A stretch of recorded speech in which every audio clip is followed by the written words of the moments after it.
तूफानी बारिश में अमीर लड़के ने टूटी झोपड़ी में जवान लड़की के साथ बिताई रात। ये कहानी उत्तर प्रदेश की है, जहां राधा अपनी दादी के साथ टूटी झोपड़ी में रहती थी। एक शाम आसमान में काले बादल छा गए, तेज हवाएं चलने लगीं। तभी राधा दादी का हाथ पकड़े बोली, डरिए मत, मैं हूं ना। दादी बोली, मुझे डर नहीं, बस तेरी चिंता है। तभी दरवाजे पर जोर जोर से दस्तक हुई। ठक ठक ठक। राधा घबरा गई।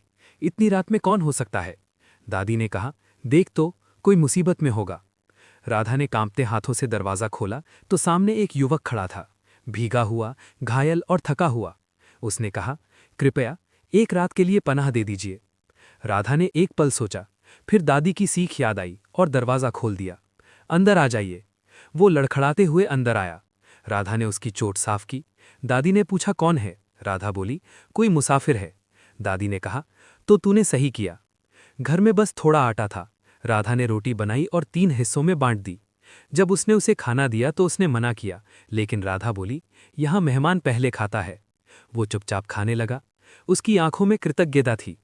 रात गहरी होती गई। उसने पूछा, आपने मुझसे नहीं पूछा मैं कौन हूँ? राधा बोली, इंसानियत के लिए पहचान जरूरी नहीं होती। ये सुनकर वो चुप हो गया।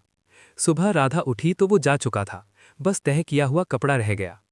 कुछ दिन बाद खबर फैली कि शहर के बड़े उद्योगपति आदित्य का एक्सीडेंट हुआ था, लेकिन वो बच गया। 2 दिन बाद गांव में कई गाड़ियां आईं और उन्हीं में वो युवक भी था, अब एक अमीर आदमी के रूप में। आदित्य ने राधा को देखा और पास आकर पूछा, कैसी हो? राधा ने शांत स्वर में कहा, ठीक हूं। उसने पैसों से भरा बैग आगे बढ़ाया। ये उस रात के लिए। राधा ने बैग लौटा दिया। मैंने मदद इंसानियत के लिए की थी, सौदे के लिए नहीं। गांव में सन्नाटा छा गया। लोग बातें बनाने लगे।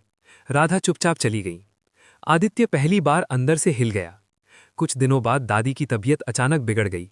राधा मदद के लिए दर दर भटकी, लेकिन किसी ने मदद नहीं की। तभी आदित्य वहां पहुंचा। उसने तुरंत एम्बुलेंस बुलवाई और अस्पताल ले गया, लेकिन दादी बच न सकी। आखिरी सांस लेने से पहले उन्होंने आदित्य का हाथ राधा के हाथ में रखकर कहा, इसे कभी अकेला मत छोड़ना। और उनकी सांसें थम गईं। राधा टूट गई।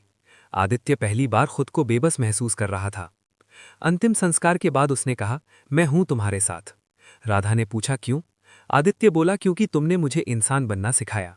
समय बीता। आदित्य ने राधा को शहर चलने के लिए कहा। इस बार उसने मना नहीं किया। शहर में उसने सिलाई और बच्चों को पढ़ाकर काम शुरू किया और धीरे धीरे खुद को संभाल लिया। आदित्य भी बदल चुका था। दोनों ने मिलकर एक संस्था शुरू की, जहां जरूरतमंदों की बिना सवाल मदद होती। कुछ समय बाद दोनों की शादी उसी गांव में हुई। वही लोग जो कभी ताने देते थे, आज आशीर्वाद दे रहे थे। शादी के बाद भी उन्होंने अपना काम नहीं छोड़ा। उनका संगठन कई लोगों की जिंदगी बदलने लगा। असली अमीर पैसे से नहीं, दिल से होते हैं।